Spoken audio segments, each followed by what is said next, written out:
Good afternoon, everybody. If I could get your attention, I hope you've enjoyed your lunch today. I do enjoy it when there is pie for lunch, and I think that's what you get when you come to Nova Scotia, so I hope you enjoyed that. Welcome to Halifax and to today's session. We will be together until around 2:30, and today's presentation will consist of three 15-minute presentations by our speakers, followed by a Q&A using Slido the same way that we did this morning. So my name is Paula Knight, and I am the CEO of Immigrant Services Association of Nova Scotia, ISANS. And as an immigrant who came, thank you, as an immigrant who came to Halifax from Wales in the early 90s, I was very much drawn to the rain of Halifax, I think, which was quite familiar. It is a privilege and a full circle moment for me to chair this important plenary session on shaping the future of immigration, global trends, labour market needs, and public attitudes. Today, we will highlight three fundamental drivers that are likely to shape Canada's future immigration landscape: evolving demographic patterns in Canada and around the world, pressing labour market demands in our communities, and changing public attitudes toward newcomers that influence policies and society. Our distinguished speakers bring a future-oriented perspective reflecting on how these forces might evolve over the next 10 to 15 years, and what implications these changes could hold for migration to Canada. Together, our goal is to anticipate a range of plausible futures, enabling us to prepare proactively and ensure that policies and practices foster a welcoming, prosperous, and inclusive Canada for all. It is my pleasure to briefly introduce our three expert speakers, whose full bios are available on the conference platform. First, Keith Newman, Senior Associate and co-founder of the Environics Institute, a respected not-for-profit research organization. Keith has dedicated his career to studying public opinion and social norms across diverse Canadian communities. Holding a PhD in social ecology, he offers invaluable insights into Canadians' attitudes toward immigration. Next, Michael Boisonneau, Assistant Professor in Demography and Population Sciences at the University of Montreal. Michael's research focuses on population aging and linguistic diversity, with a particular emphasis on using scenario planning to inform migration trends. He will demonstrate how data-driven foresight can refine Canada's migration projections. Shamira Madami, Managing Director for Canada and Deputy Executive Director at World Education Services, with over 2 decades of government experience and a strong commitment to inclusion, Shamira has championed initiatives that break down barriers for internationally educated professionals and newcomers. Her leadership continues to advance a more equitable Canadian society. As mentioned, following the presentations, we will open the floor for Q&A using Slido to share questions that matter to all of us. With that, let's begin, and please join me in welcoming Keith Newman to the podium.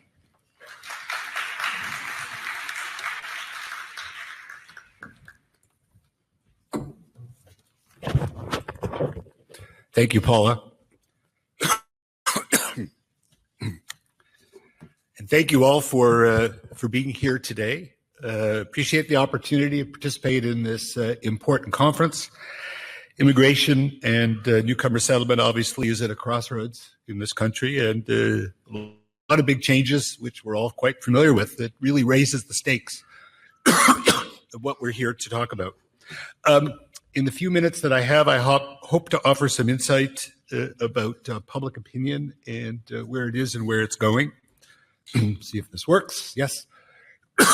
There are three things I'm going to cover very briefly. Canadian public opinion today, how this has changed, what we can learn from public opinion surveys like this work and what we cannot, and finally, what we might expect in the near future. So our institute has been tracking public opinion on immigration for quite a few years. In fact, we have data going back to the 1970s. And we have more recently been doing an annual survey of Canadians, 2,000 Canadians, on immigration with some key indicators. Our most recent survey was in September. We published in the media in October. I'm curious if anybody has heard or seen of our research. Show of hands. Okay, a few of you have. Okay. The research is public. The report's on our website. So I'm just going to give you some highlights, but the details can be found elsewhere. I'd also like to note that this is the 5th time I've actually been on this podium at this conference presenting our research, going back to 2017. The story has been evolving since then, and let me show you some results. So you may already know from our research that the public opinion sentiment in this country has shifted towards immigration in the last couple of years. And if you haven't seen our research, you've probably come to the same conclusion from other sources. So here is the tracking data we have going back to 1977 on a question, one question, agree, disagree. There's too much immigration to Canada. So the green line is agree, the red line is disagree. You could see there have been some shifts over time, but for much of the past 25 years, people have tended to disagree and feel that this is not an issue. But there has been a shift. And let me just make this bigger so you can see it. From 2017, the first year I was presenting at this conference, most Canadians disagreed with that statement, and that held steady for a number of years, even through the pandemic. And then starting after 2022, a dramatic change. And now most Canadians agree and feel there is too much immigration. A dramatic shift in two years. I think we've seen other indications of how this has gone. But also, if you pay attention between 2024 and 2025, that number has leveled off. So that the sharp increase in concern, agreement, too much immigration, that really changed much in the last 12 months. So perhaps that's a positive sign. What this really means, and I won't spend much time on this today, but is there's a dramatic shift, first time ever perhaps, where Canadians are paying attention to the numbers of immigrants, not where they're coming from. And it's really become an issue of capacity. How many can the country handle, both for the newcomers and for the people here? And we know a year ago that the federal government also understood where the public was and started changing the levels and reducing the numbers. Why are people concerned about too much immigration? This slide may be too small for all of you to see, but we asked a follow-up question, why is there too much immigration? And it was an open-ended question, which meant that we didn't give them easy answers. People had to tell us, and then we had some themes. And I won't spend much time on this except to say that what's increasingly becoming the focus of people who have concerns is the government management of the system, or lack of management, that's the number one driver of people feeling that maybe there are too many people, as opposed to a threat to culture, as opposed to housing, as opposed to security threats or public health and that sort of thing. So there's been some changes. When we look at results of a question like this across the country, we do not see a lot of differences by region, by age, by education, even by generation in Canada. You don't really see big differences in opinions. What we do see is a growing political divide, at least at the federal level. You can see that if you start back in 2001, there was very little difference across supporters of the main parties on issues of immigration. Today, there's a huge divide, with those who support the federal Conservative Party much more likely, twice as likely, than people who support the Liberals or NDP to say there's too much immigration. And you can see how that gap is widening over time. We did also ask questions about the why, who is coming. Do people have concerns about the type of newcomers and immigrants we're welcoming? Here's another one of our tracking questions, agree, disagree. Too many immigrants do not adopt Canadian values. So we can see that generations ago, most Canadians agreed with the statement, and then it kind of narrowed and it was divided. Now, over the past couple of years, we're starting to see that green line creep up, and a larger number of Canadians are saying yes to or agreeing with this question. And I might add, it's primarily people who would support federal Conservatives in an election who are driving that change. What about the economic benefits of immigration? Most Canadians have and continue to agree that immigration is good for the national economy. It has gone down a little bit, but it's still a clear majority. And there are other sides to this issue. All of those questions I've showed you have talked about opinions about the national level, the national economy, what's happening in Canada. But what's happening in your own local community? When we ask that kind of question, the picture changes somewhat. What's the net effect of immigration in your own local community? And what we can see, even in 2025, Canadians are twice as likely to say it's a net positive than a net negative. Again, that's a change from before, not quite as positive. But the bottom line is that most Canadians say immigrants in my community, it's either a plus or it's really makes no big difference. It's not a negative. And unlike what some commentators are starting to talk about, Canadians are not turning their back on multiculturalism or diversity. Here's a question that we asked this year: what makes Canada a unique country? Open-ended. So people had to give us what was in their heads. And the number one theme continues to be multiculturalism, diversity, tolerance. We accept refugees. We accept people who come here. Not the only response, but it's the top response. More than the land, resources, healthcare, hockey, and so forth. I've got some, thank you. Yes. And just a bit more data. This is from another study on race relations from last year. When we ask Canadians how well people from different races get along in this country, generally good or generally bad, most Canadians say generally good, and that is held for the past number of years. Most Canadians feel that we generally get along from different places. And what's really important is when you look at those results by people's own racial or ethnic background, it's the same picture. It is not simply the white majority who are saying this, but people who are Black or Chinese or Indigenous. Everyone generally agrees that this is the case, or a majority of them do. And it suggests that we do not have a big collective divide in this country by race, ethnicity, or even generation. So, okay, I'm going to have to go fast. Not a bad picture from a public opinion point of view, and so we may say that's, there's some hope here. But the question then I have to ask, and you may want to ask, is does this accurately capture what's happening in our communities today? How well does this reflect what's happening in particular communities in the context of hate incidents and protests and other signs of disrespect and racism and prejudice? Perhaps our research is not covering the whole picture, and in fact, it's not. And so what I'd like to just sort of carry on with, and I guess go through quickly, is a couple qualifiers to the research I just presented. And one is that these national surveys are very good at capturing opinions at the 30,000-foot level, at the national or regional level. But every community, as we all know, has its own distinctive characteristics and circumstances. And we need to also understand the opinions and perceptions of people living in specific communities as well, which may or may not reflect what's happening at the regional or national level. And I think Vicki Esses and her colleagues deserve a shout out here for the local surveys that they did a few years ago, where they actually took this on and found out what was happening in something like 20 communities across the country. The other caveat is that public opinion really measures opinions and attitudes and so forth, but not behavior.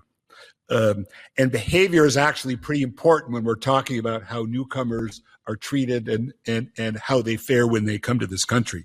Because how people behave is driven much more by our social connections and the group influences and what are known as social norms.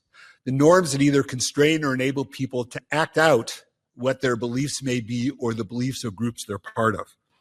And so I think it's very important for people, researchers like me and others, those of you in the room, looking at this, to pay more attention to the norms that are taking place in our communities, because they're actually, A, going to make a big difference, and B, norms are something that can change, and in some cases they're easier to change than attitudes.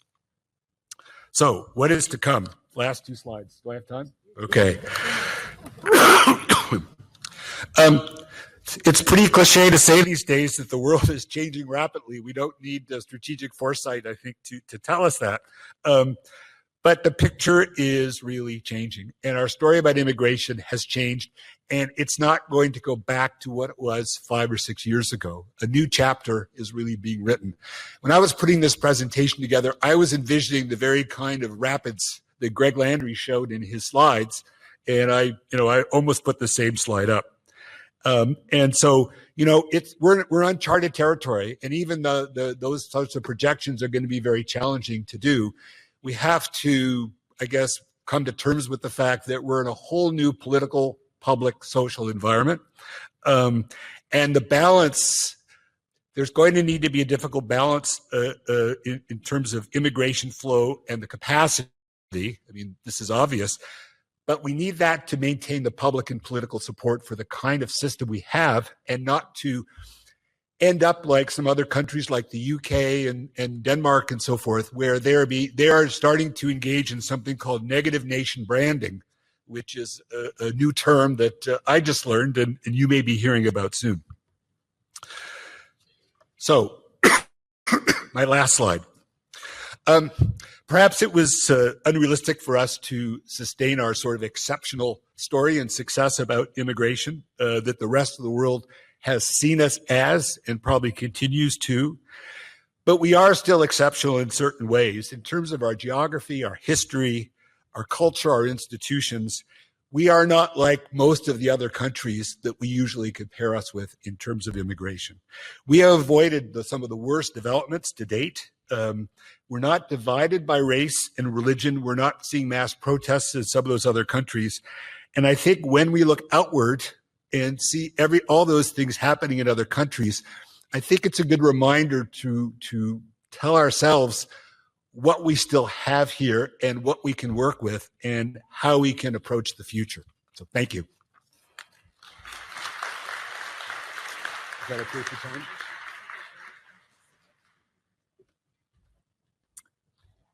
Thank you so much for that reminder, Keith. I think it really puts so much in perspective around our conversations that we're having over the next few days.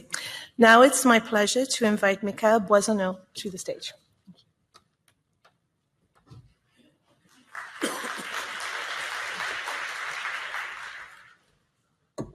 Thank you.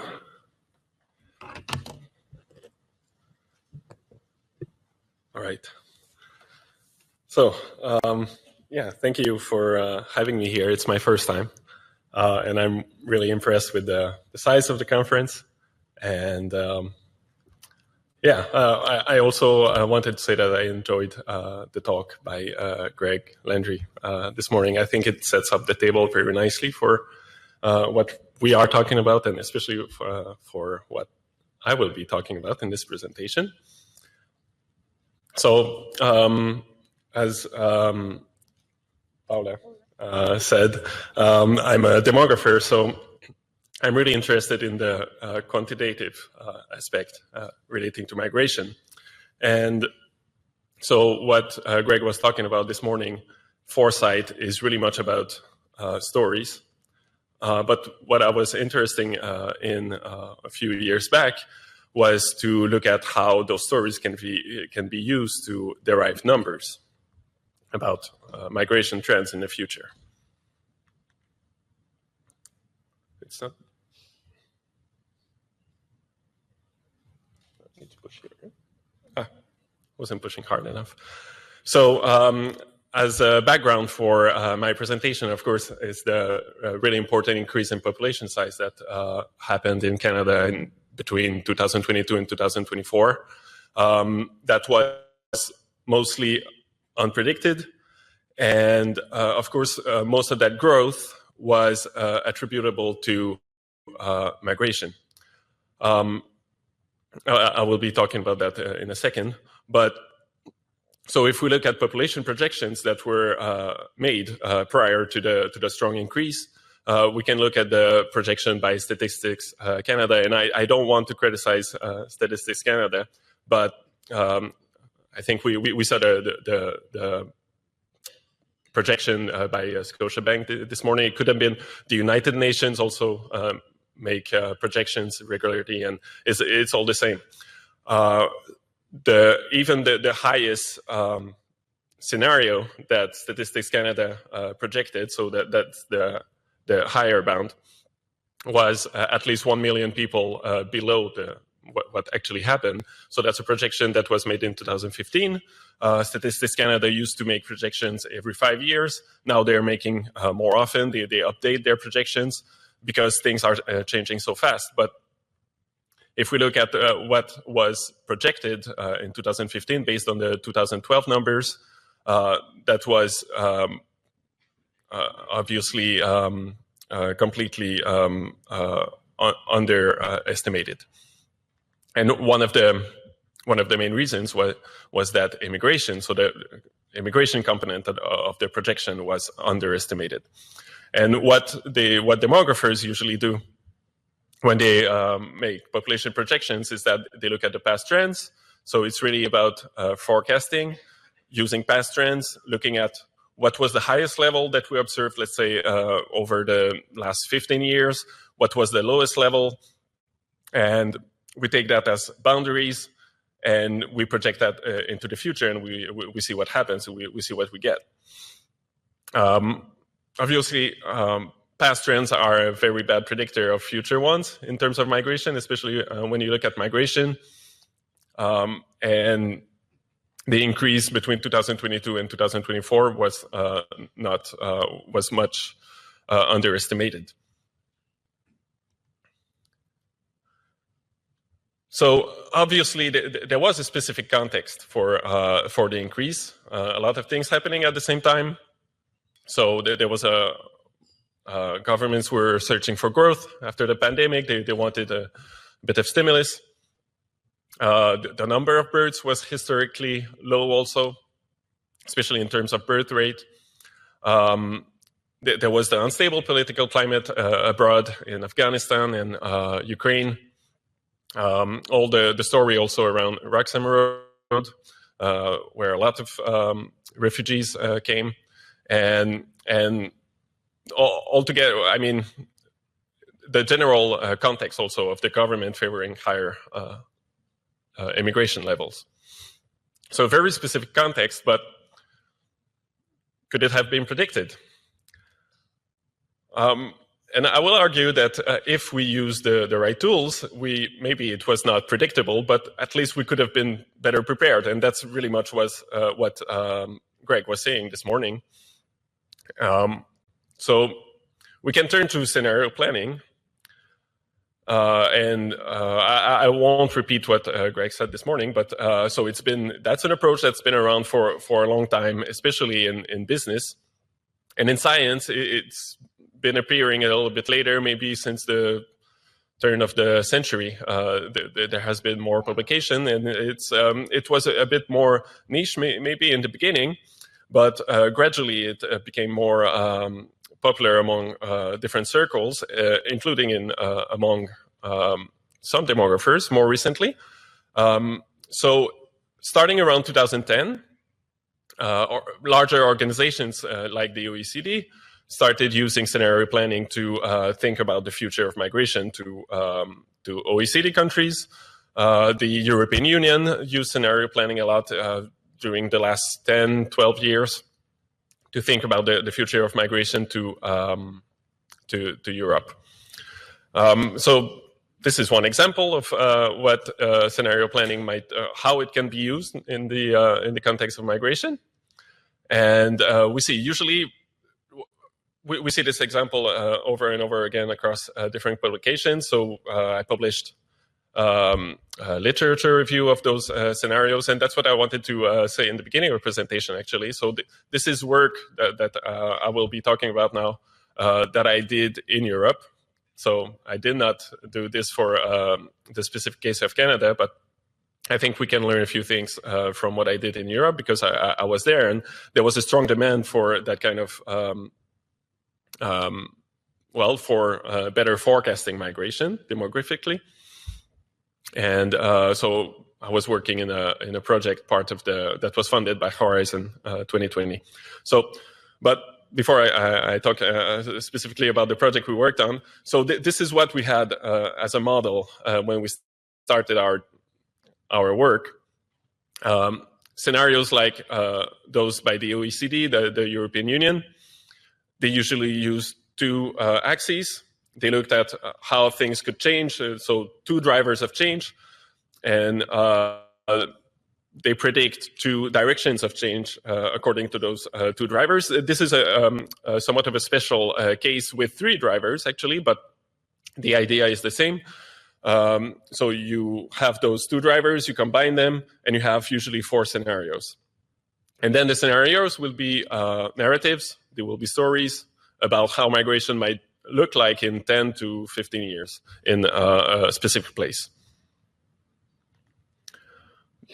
What the problem as a demographer with this is that the stories aren't enough. So we want to put numbers on those stories. We want to know how many people will migrate. So there was a first attempt that I'm aware of that was published in 2020. And what these authors did is that they gathered a bunch of experts. They had discussions about how the future of migration might look like to Europe. It was in the case of Europe in this case. They came up with four scenarios. Once again, the scenarios depended mostly on economic, whether countries would diverge or converge economically speaking, and whether there would be more or less international cooperation between countries. And then they had these four scenarios. Once they had those scenarios, they asked the experts to put numbers on them. So here you can see that in the case of scenario 4, with multilateralism and economic divergence between sending and receiving countries, that immigration would increase by 44% in 2030 compared to the 2008-2017 average. So this is just asked, I think it was maybe 20 experts to put a number, and this is the average that you see here, to put a number on each scenario. So we thought that's promising, but we were missing a few things. So international cooperation and economic convergence, the two drivers that they used, are probably very important, but they aren't the only ones that we need to think about when we think about the future of migration. So what about, for example, demographic change? I talked about a few of those a few minutes ago. So political stability, public attitudes, public policies. And also, what about how those drivers play out differently in receiving and sending countries? So we wanted to come up with a way to quantify migration scenarios, but also their components. So we can have more complex scenarios, take into account more a wider array of futures. So what we did to take that into account is that we had the idea of using vignettes. So actually, if I can come back, I will first show you this. This is what I mean by a vignette. So we did the same as the previous authors did. So we prepared an online survey to be filled by migration experts in different parts of the world. And we presented them with vignettes, just short storylines that describe how different drivers of migration might change in the future. Each driver could either go one way or the other, so they could change into two directions. And there was 7 of those drivers. 3 of them in the receiving countries, 3 of them in the sending countries, and 1 that combined the two sets of countries. And I will come back. And so that was about migration from the MENA countries, so Middle East and North Africa, to the European Union. And by having all those combinations of factors of drivers and those directions, their different directions of change, we actually had 128 unique scenarios that had to be quantified by the experts. And we reached a total of 138 experts, and we asked them questions about 4 types of migration flows that you see here. And I will just present results for one of the migration flows, migration types, so this economic migration.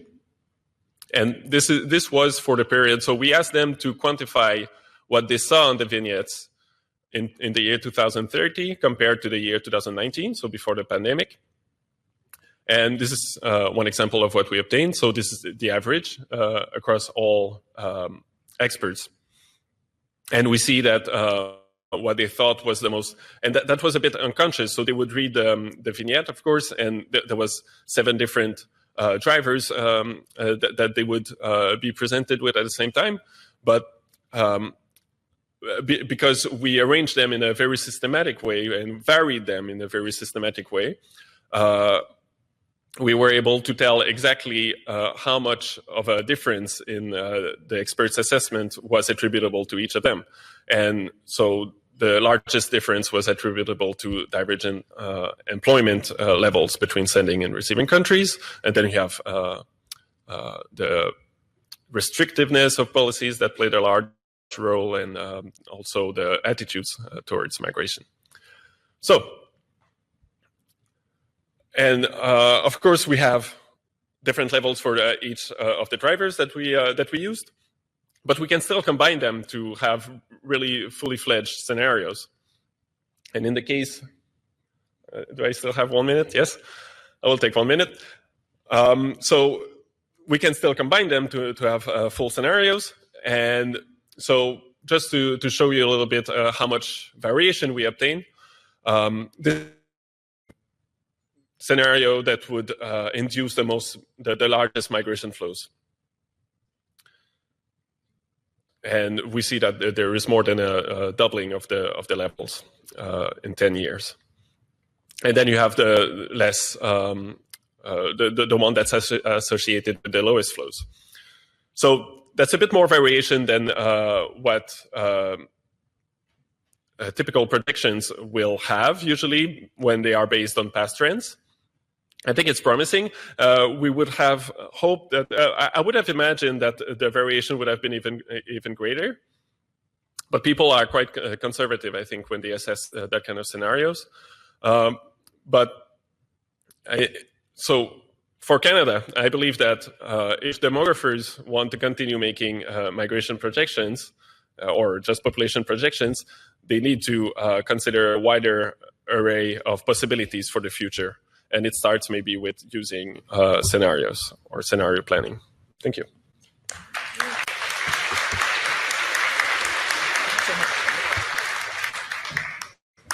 Mika, and that actually fits in really well with what we saw this morning as well, so an emerging theme here. So I'd now like to actually invite Shamir Madani to the stage. Thank you.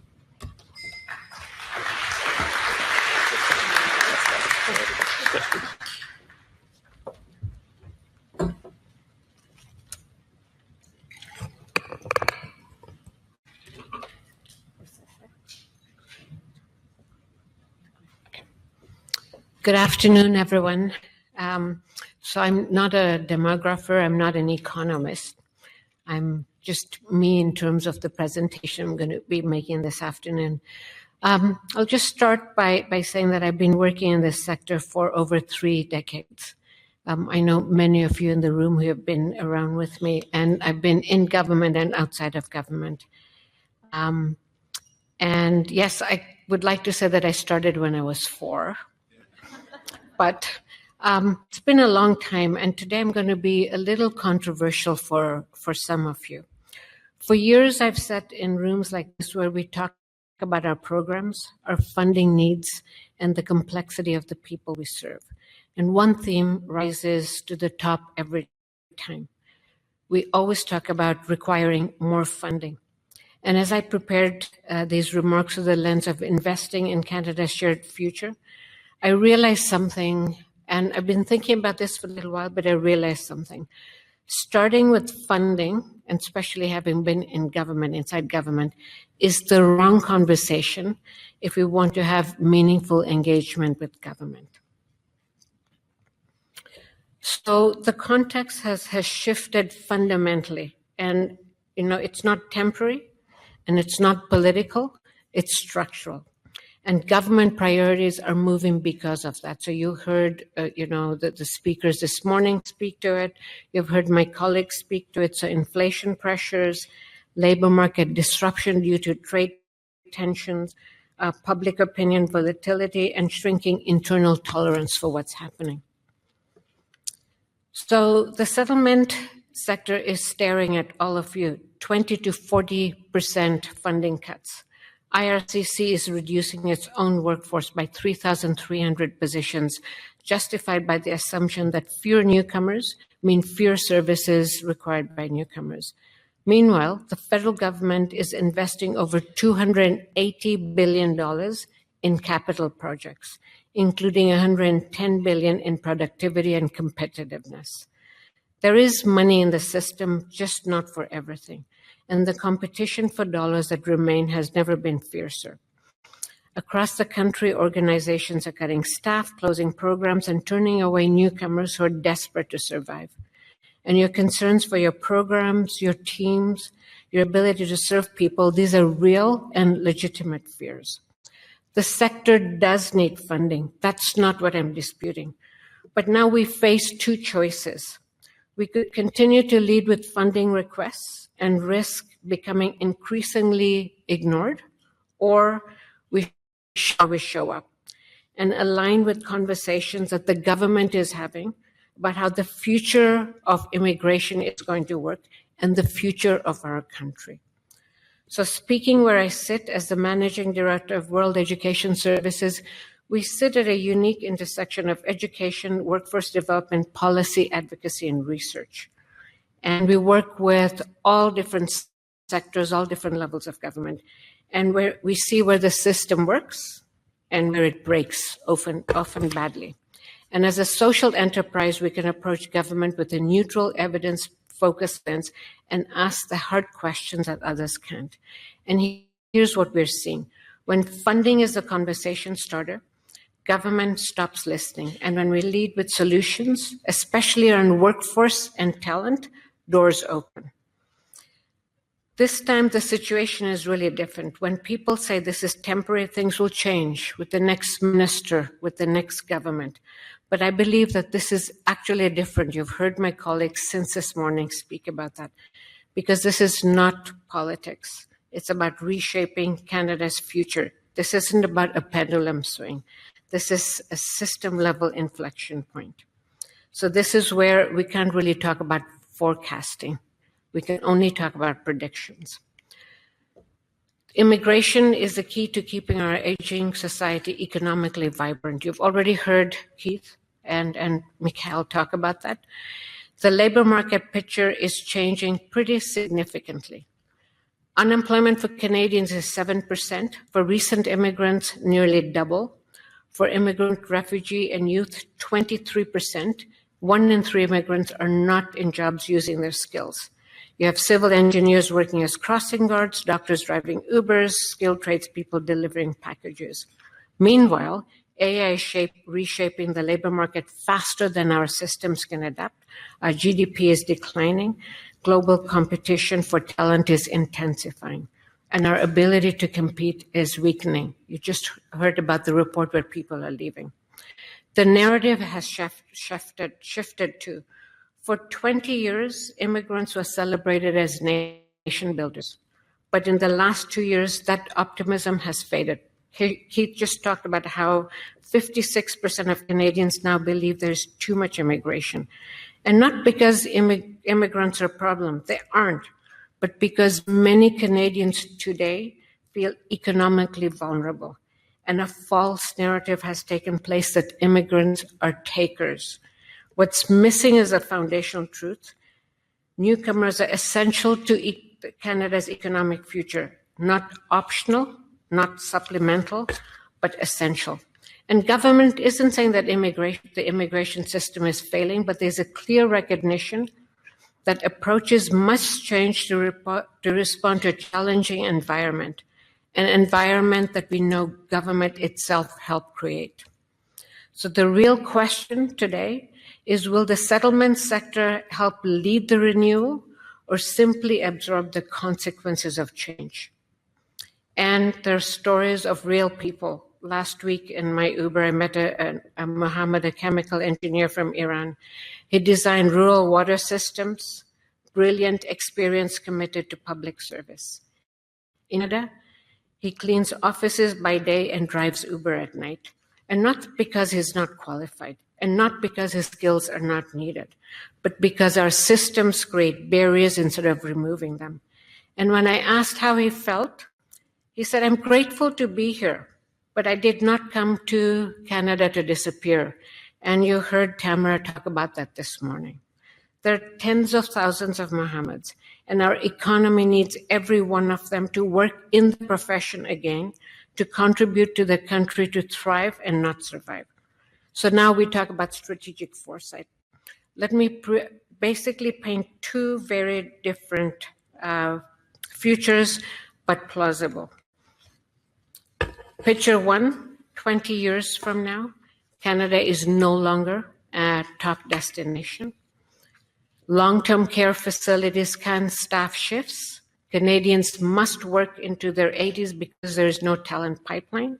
GDP keeps on declining. And the settlement sector, an afterthought, not because of lack of passion, but because it wasn't part of designing the solutions. Solution two, 20 years from now, the future where we are leaders. Canada becomes the global destination of choice because we solved economic integration. A nurse from the Philippines gets licensed in 6 months, not in 6 years. A civil engineer helps build the infrastructure we desperately need for the big projects. A doctor practices medicine in our communities instead of driving Uber. And credentials follow people across provinces. Employers, governments, licensing bodies all work together, co-design systems with immigrant voices at the center. Taxes are sustainable, healthcare works, communities survive. And the settlement sector, a full policy and program partner, not a downstream implementer. Essential because you made yourselves essential. And so what does the settlement sector have that government needs? The work you do is economic infrastructure. I'll just repeat again. The work that you do is economic infrastructure, not social programming, not fixing people. Your superpower is lived experience. Government consults their 2-page surveys designed by people who don't work with immigrants and rarely include immigrants themselves. But you know what happens on the ground, and you know what's real, and you know what's political theater. And you know how to collaborate in the ways government simply cannot. Government wants cross-department solutions right now. At the recent ministerial roundtable, every sector, whether it was tech, construction, aerospace, AI asked for one thing: better coordination across departments. Because immigration touches labor, labor touches health, health touches education, education touches economic growth. The settlement sector can be the voice insisting on that coordination by showing how settlement work links directly to productivity, competitiveness, and national prosperity. From my perspective, there are 3 ways to engage government differently. First, connect local work to national policy. You already convene with local IRCC regional offices, employers, licensing bodies, municipalities, etc. Now document those community insights systematically and then feed them up to provincial and federal policy tables. This is how local intelligence becomes national strategy. 2, coordinate our narrative. Right now, misinformation is shaping public opinion, not evidence. Imagine if local stories, local data, and local solutions were shared through one coordinated narrative. Immigrants are essential contributors, and you can show proof. And you can bring employers and others, because the issue of immigration and settlement isn't just about immigrants for immigrants. It's for Canadians. Everybody benefits if immigrants can contribute. Narrative shifts happen when multiple voices speak in unison and consistently. And third, become solution partners from day one. Say to government, we need to be in the room at the beginning, not after decisions are made. And when you basically meet with government, make sure that you have immigrants accompanying you, not survey summaries, but people who have been impacted. Top-down policy must meet bottom-up lived experience, or it will fail. Do you recall last year at this session, IRCC promised a roundtable with lived experience 2 years ago to this very audience? Do you remember that promise? When you position yourself as system architects, not just service providers, the funding conversation changes because your value becomes undeniable. So the bottom line, immigrants and refugees are not the cause of Canada's economic challenges. They're the key to overcoming them. But that requires systems designed for economic integration. And that requires leadership, voice, and vision. So I offer this question. Will we shape the future or watch the government build it without us? The expertise, the relationships, the immigrant voices, the community trust, the courage. This is not a moment for caution. This is a moment for boldness. Let's believe the Canada we believe in, an inclusive, competitive, thriving nation where everybody has the opportunity to contribute. This is the Canada worth fighting for. That's the reason why my parents came to Canada. Let's build the future together. Thank you.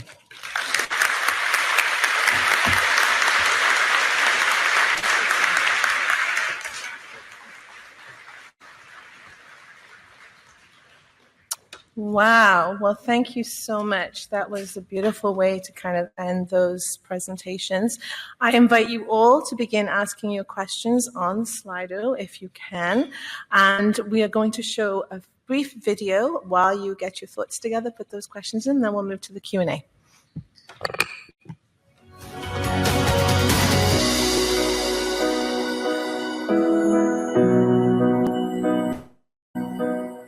There's so much potential and so much skill and knowledge that immigrants bring over.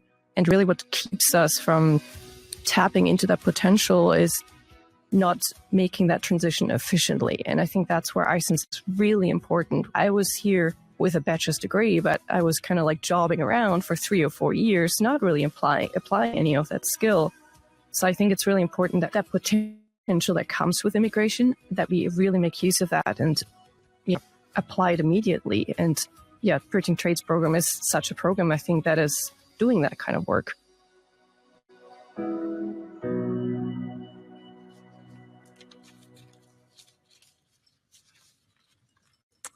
Thank you. So we're going to start with the questions. Okay, so Keith, we're going to start with the first one for you.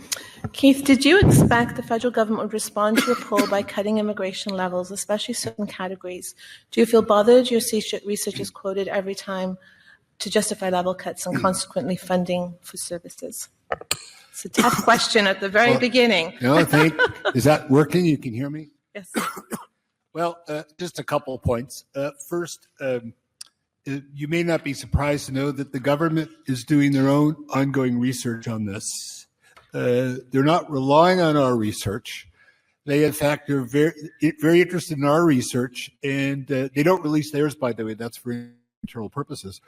But every time we do a survey, they want to know what we find and to find out if our research is similar to theirs, and it typically is. So our research isn't actually pushing the government. I think it's simply quantifying and putting into perspective, I think, what the government is also picking up through other sources, not just research, but politics and media and so forth. So we're not, our impact is not really that dramatic in that sense. I think the difference is what we're doing is we're doing our research and we're making it public. So the story is out there, and it's not something that's only in the hands of people in back rooms and ministers' offices and so forth. I think the challenge for us is to tell the story in a way that's balanced and nuanced and doesn't lead quickly to negative narratives that say Canadians don't want immigrants or we think they're all bad or something, because our research really doesn't paint quite a negative picture. I think the only point I want to add to this is that why Canadians say there's too much immigration, it's not simply because they feel immigrants, newcomers are takers or raising housing prices, but it's one of those flashpoints that remind Canadians that perhaps our infrastructure and our healthcare systems and so forth are not up to standard. And it perhaps isn't make sense for immigrants or people living here to continue to bring large numbers in. So we're a small piece of this, and we're simply trying to tell that story in a public way. Thank you so much. Does anybody want to build on that, Mikhail? Do you have any thoughts around flexibility in building systems or? Okay, all right. So the next one, so is for Shamira. And given the changing context and increasing competition for funds, what are the implications of what collaboration in the sector looks like? And how can we foster collaboration in this context? And what is lost if we don't? Sure, that's a heavy question. So I'm actually going to just start with the question at a very macro level. At West, we released a document which is called The Future of Immigration. And the reality is that what we need is collaboration both at the federal level and at the local level. At the federal level, we need a pan-Canadian approach. IRCC working with ESDC, working with health, working with global affairs. And it should be a pan-Canadian approach where rather than each ministry working together, potentially the Prime Minister's office coordinates that. And at the local level, the conversation needs to happen again in collaboration. So, here is a system right now. You have the Council of Federation, which is the premier chaired by the Prime Minister. Then you have an immigration table and a labor market table and a health table, and it goes on and on. What happens in terms of collaboration, what needs to happen, is that those tables need to jointly work on the issue of talent and immigration. And the way it could happen at the local level is that rather than just the settlement organizations working with other settlement organizations or workforce, you could basically develop hubs in your regions and bring employers and different groups together because they need talent. And you know where talent is coming from. So you could basically create hubs in the different communities and then bring it together and make sure that these various tables at the province and the national levels know what's happening. We're looking at some ideas, but that's basically the design that we are thinking about. Thank you. Keith, you and I had a brief conversation about this next question this morning, and that is around negative nation branding and its impact. It was the first time I'd heard that too until when we chatted, so I'd love to hear more about that. Yes, negative nation branding. I think I came across that term in the last 2 days in The Guardian. That was in the context of a story about the new UK policies on refugees, which some of you may know. They are starting to make some serious restrictions on refugees. This is the Labour government trying to keep themselves afloat politically. Basically, they're sending out a strong message saying that for potential refugees, maybe this isn't the right place to come. I don't know who coined the term. Perhaps it was the journalist, but the term was in quotes. And we may start hearing it. And basically, it refers to a country which tries to present itself globally as not the right place to come to if you're thinking of trying to come here. And the UK is talking about, well, we got this from the Nordic countries, so, it's their idea. So I think it's a place where countries could end up. I think clearly Canada is not there, but I think it's a flag. It's a warning sign that depending on what the country does intentionally or otherwise, we get the reputation that we're not a good place for refugees to come. We may really lose out in the way that Shamira was talking about in terms of which scenario or picture we end up with. Thank you. And I'm actually going to move to a question that's a little bit further down for Mikhail, maybe if you could have an opportunity to respond to this. So how could global trends such as climate migration or shifting geopolitical priorities reshape Canada's immigration policies in the long term?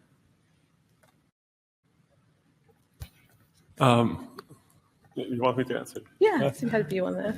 I can't see the question. It should come up. I couldn't process it fast enough. Let me read it again to you. Hold on a second. Or just ask it again, maybe. I'm going to ask it again. Oh, and it's disappeared on my screen. Oh, how could global trends such as climate migration or shifting geopolitical priorities reshape Canada's immigration policies in the long term? Yeah. I don't know if I can talk about Canada's immigration policy, but there is a lot of very uncertain things that can happen, and climate change is a very important one.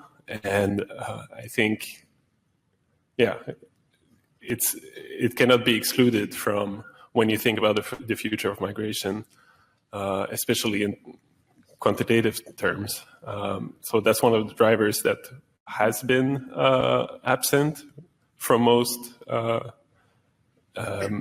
scenario exercises. And there isn't, because it's really tricky to take into account, and more work is needed. And that's something that agencies like Statistics Canada could potentially do more research about. But. Thank you. All right, moving back to the top of the list, is there a way to unite all provinces with the same qualifications requirements to allow doctors, teachers, nurses to continue doing the same work as at home? So maybe, Shamira, I could direct this to you. Yeah, what I'm going to do is respond to both the questions. Is there a way to unite all the provinces and nation-building projects? Because I believe that both those questions are linked. So first, in terms of demographic profile, and Keith talked about this, is that currently, basically, we have each family having about 1.2 children. That's very few. And you also have high retirement rates. I talked about that. Talent shortage is critical right now. And talent will need to come from both those who are already trained in Canada, who will be educated in Canada, and from immigration.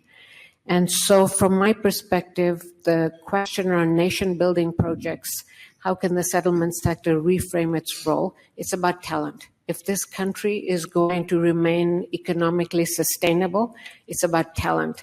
And talent is coming to our country, talent is coming to our organizations, so that's the reframe.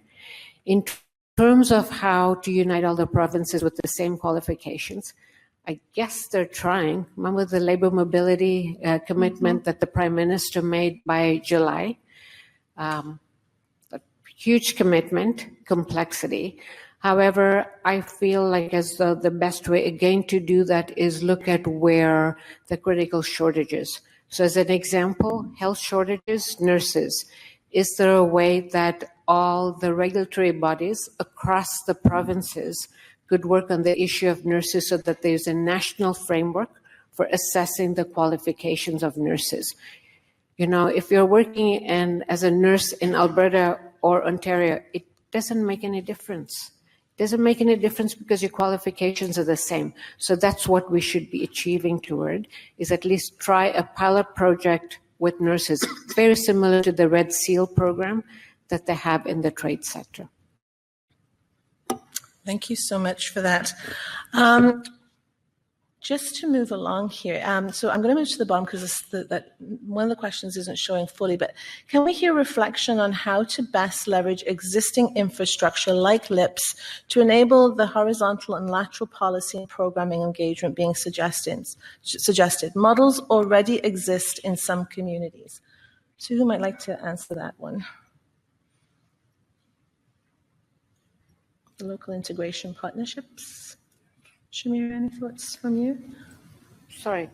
It's the, can we hear reflection on how to best leverage existing infrastructure like LIPS to enable the horizontal and lateral policy and programming engagement being suggested? Models already exist in some communities. So it's similar in terms of the recommendation that I'm making. If you already have the existing infrastructure like LIPS, Right now, the focus is very much on settlement, right? That's all we discuss. We talk about settlement. And again, my recommendation is we stop talking about settlement. We talk about economic inclusion and economic integration, using talent and leveraging talent. It's the terminology that changes. I mean, the work is the same. We are doing economic inclusion, economic development work. But when you call it settlement, then what ends up happening is that the mind shift is these are people who aren't very educated or they need to be fixed, and so therefore we'll spend more time settling them rather than economic integration. So I believe that we already have the hubs. The work is there already. We have the expertise. It's building on that expertise, and literally it's the shift in the terminology that we use. There's a question that kind of just builds, I think, on what you were just saying. And the question around, do you believe that social enterprise and pay for service is something that we should be considering as a settlement agency, as a settlement sector? I think that conversation needs to take place. If you have 20 to 40% funding cutbacks because of what's happening in the country, then it's a conversation that needs to happen. And the reason why I say that is if you look at the immigrants who have been coming to our country in the last 2 to 4 years, highly skilled, mostly globally trained, and they are paying thousands of dollars to agents and others to be able to come to Canada. So it's a conversation that needs to happen. It's a policy discourse around, would individuals be willing to pay to provide, to get good quality services? So it becomes a conversation with government putting in funding. The individual pays a fee for the value that's being provided, and fundraising efforts. I think we do need to talk about it. Great. So I'm going to thank you for that. We're going to direct this one to Keith.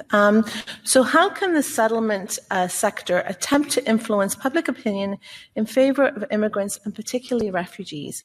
I.e., where do we have strategic leverage, or how can we have influence? Well, I want to, my mic on? Can you hear me? Testing? No? Yeah? Okay.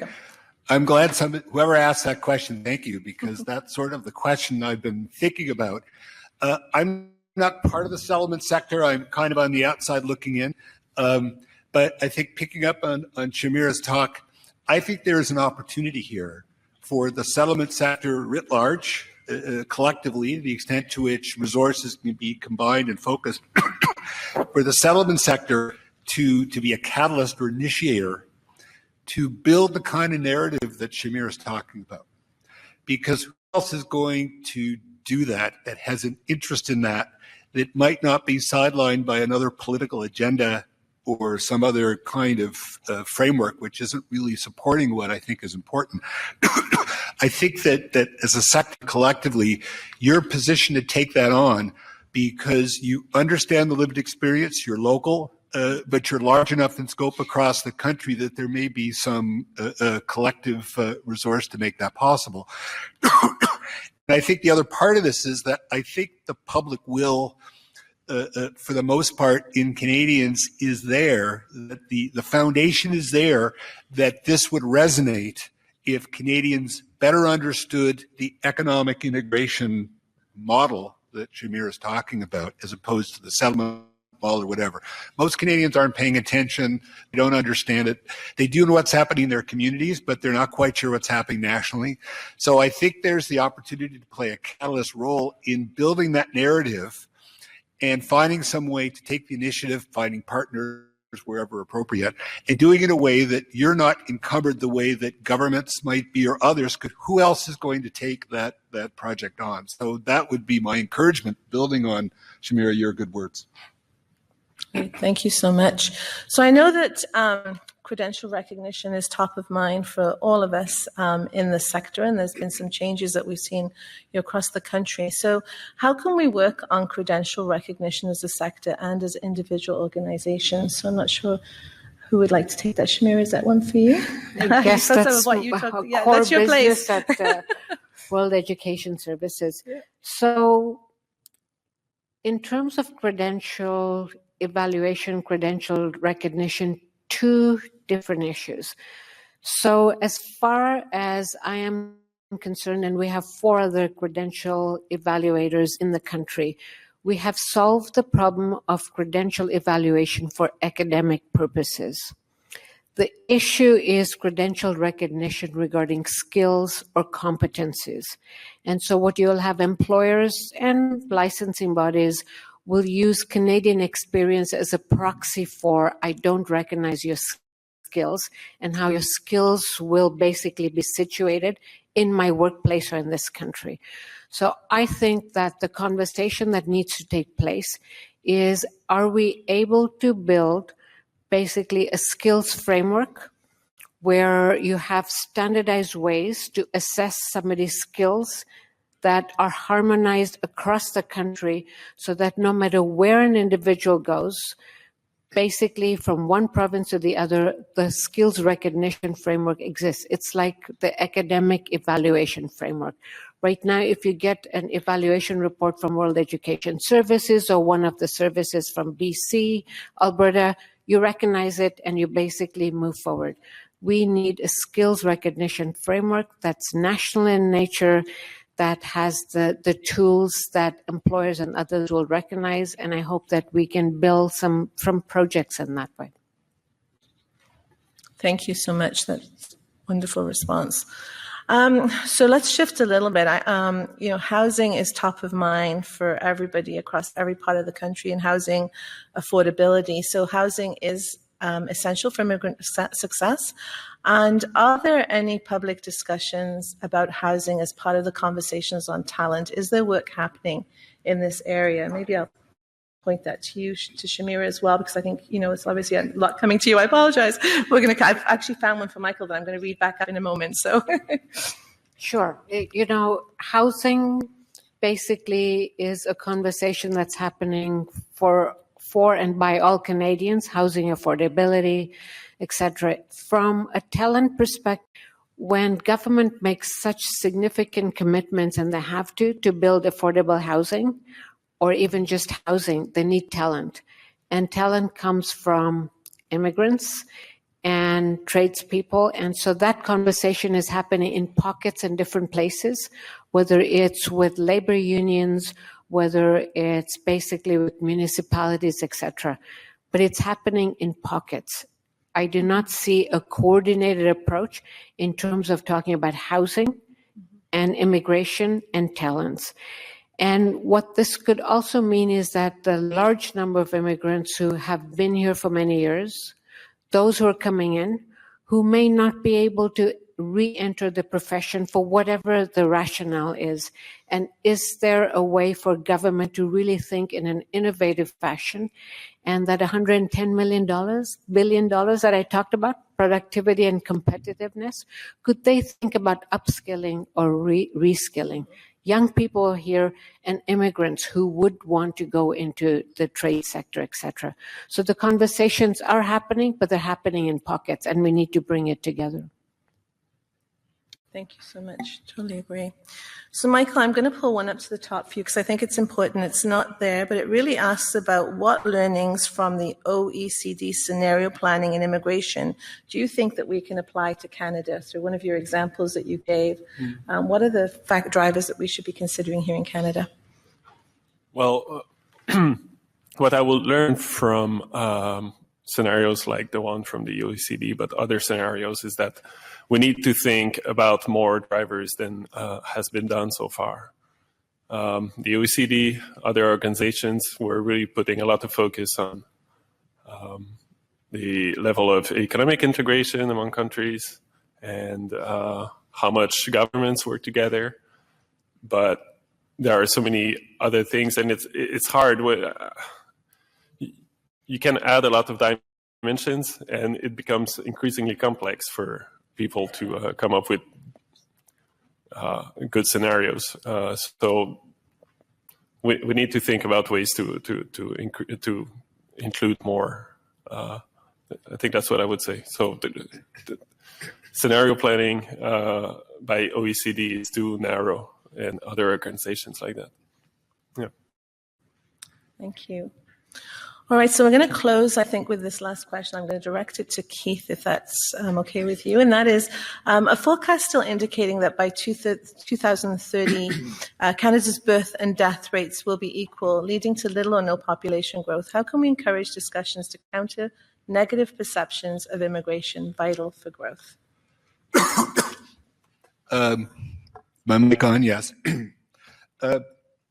Just to build on a point that I made in my presentation, I think right now the biggest public concern with immigration is about capacity.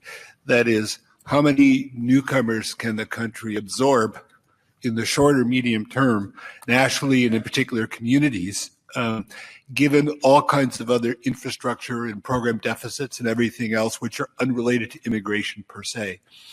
And I think the key to building, rebuilding, maintaining support for immigration is, in a sense, to come to terms with some of those other challenges, which aren't really about immigration and they're not necessarily about nation building. But I think most communities, certainly in cities, the ones I know, there's a real challenge with transportation, with healthcare, with education, and so forth. And I mean, those are all big challenges, but those figure in because the extent to which people, it's not just about housing and affordability. I think it's the sense that the communities can absorb more people coming in. And there may be some recognition that, yes, it's good for the economy and there are jobs to be filled. But if people feel that there's not enough support now for the community in all of these other areas, they're going to be much less receptive and supportive to continue the continued immigration we need. And so that's a big challenge, but that really, in a way, I think immigration is revealing some much bigger issues in our society than just immigration and newcomers. But that is really kind of bringing it to the surface and forcing us to realize that. Thank you so much. Well, I hope you enjoyed, as I have, this really informative discussion with great data and great insights. You know, I remember coming to Canada full of optimism and hope of building a beautiful life and future here, a future full of possibilities and a future where I could contribute in a meaningful way. And I feel that I have. I know each of us here believes in the vision and promise of this being possible for all immigrants and refugees, and I think we've heard that today. Because you know what, as you've heard, we need them, and we need them to come, and we need them to stay. This is why this conversation on shaping the future of immigration and settlement is really important. So thank you so much to all of our panelists for really driving that discussed today. Very much appreciated. Thank you.